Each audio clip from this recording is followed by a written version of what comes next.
and here's a good example. So sword sucker has long, skinny blade or sword-shaped leaves when it comes out of the ground. You can see this has not made any leaves except for these, and it's got a nice wide trunk to it that tapers really well, and it's got a nice attachment to the mother.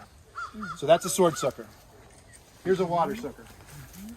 You see that the first leaves that came and developed on it, very low, are fully formed. So this is the same species as that. And so this is a really good example that this one is shorter than that one and already has fully formed, fully rounded leaves. It also has a much skinnier stalk, and they tend to be fairly loose in the ground. So they take longer to produce fruit. That's it.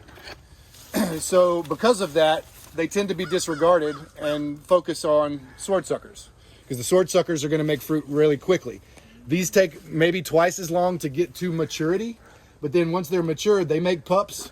Those pups will come up as sword suckers, and those sword suckers will be just as productive as anything that you want. So they are often frowned upon, but there's no reason not to use them, particularly for propagation or for sharing with other people. It's like you want to give somebody a gift, give them a water sucker. Just aesthetics in the landscape, right? Yeah, it's already formed. It already looks like a mature banana when it's very small. And it's going to grow longer and slower before it makes fruit, but then once it makes fruit, it's going to be in the same game as all the rest, right? So it just takes a little bit longer. So is this still the apple? This is apple. So this whole row right here is apple or manzano or silk fig is one of the names that they call it in Hawaii. Because in Hawaii, their common banana is called the Hawaiian apple banana. Here in Florida, we call that dwarf Brazilian. So it gets really confusing when it comes to it. And it's just like with bamboo. These are tropical species that indigenous folks have all of the knowledge for. We don't really have the knowledge base in the States for bananas and bamboo because they're so rarely grown in productivity. If you go to Hawaii, Hawaii has 3,000 years of banana history. American or not, it's there. And the people that live there know everything that there is to know about bananas.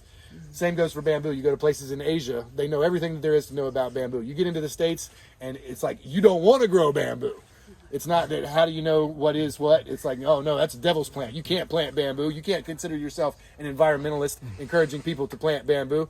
It's like people don't realize that there are now five, there were 4 endemic species of bamboo in the United States, in North America, when we showed up here, and they're all runners.